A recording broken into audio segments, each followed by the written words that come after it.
Қайырлы күн достар, бүгін сіздерге ең тәтті, ең жұмсақ, дәмі тіл үйіретін синнабон бөлкесінің рецептісімен бөлісемін. Соңына дейін қараңыздар, бұл бөлкелер корица қосып жасалатындықтан тәп-тәтті болып шығады.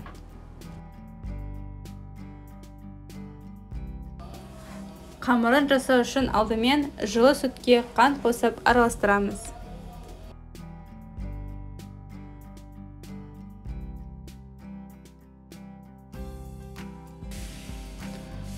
Содан соң ерітілген сармайды құямыз.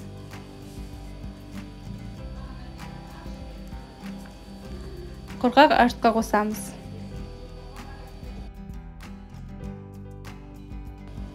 Бір дана жұмыртқа қосамыз.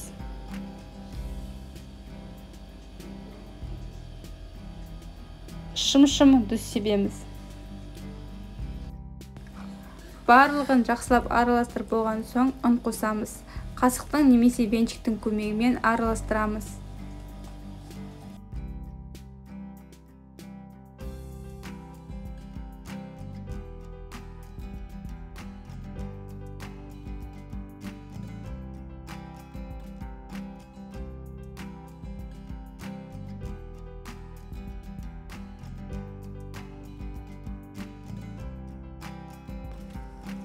Осылай жұмсақ қып қолымызбен илейміз де 2-3 сағатқа бетін жауып жылы жерге қойып қоямыз.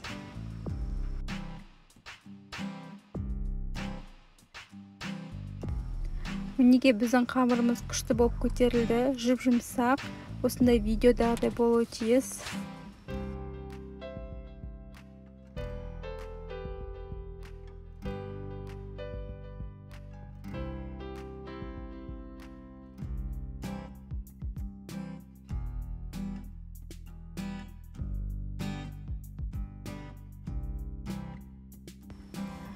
Жұмсақ болып көтерілген қамырымызды ұн себемізде осындай квадрат формасын береміз.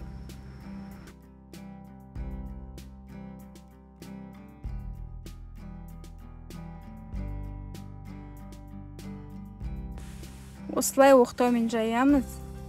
Шамамен қалыңдығы 1 см болуы тиіс.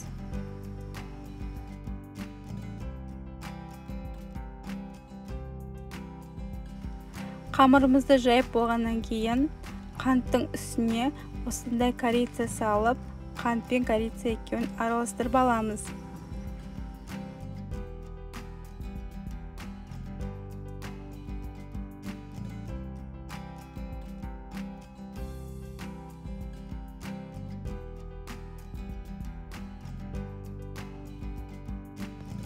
Квадрат көлемінде жайылған қамырдың үстіне осындай ерітілген сармайды мұқият сіңдіріп жағамыз.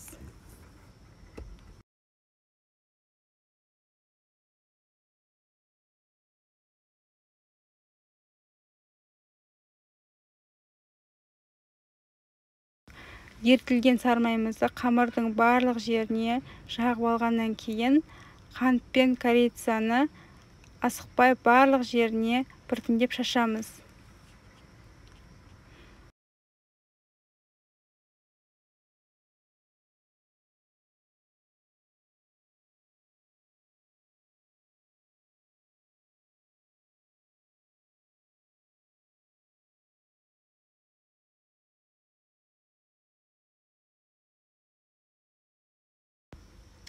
Бізде осындай болып шықты. Енді рулетке ораймыз.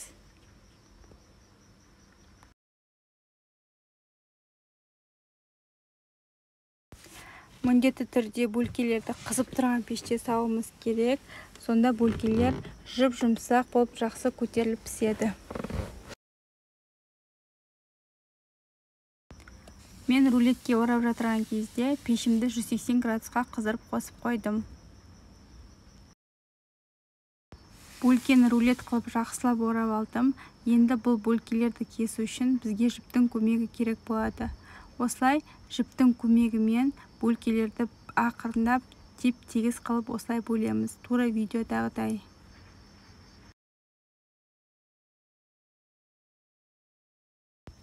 Содан соң кесілген бөлкелерді противеннің үстіне пергамент қағазын жайып, бөлкелерді араларын 1 см қылып орналастырамыз.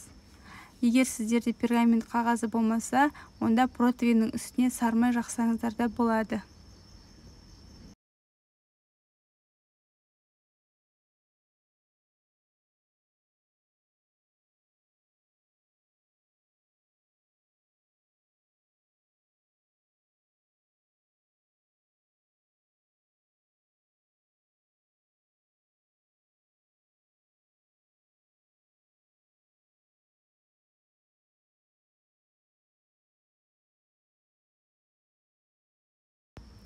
Бөлкелерді осылай арнайы противенға орналастырдым.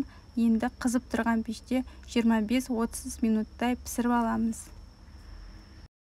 Келесі кезекте бөлкелердің бетіне жағатын помадканы дайындаймыз. Ол үшін творожный сыр мен ерітілген сармайды миксерлейміз. Оның бетіне қант ұнтағын себеміз. Жақсылап миксерлейміз.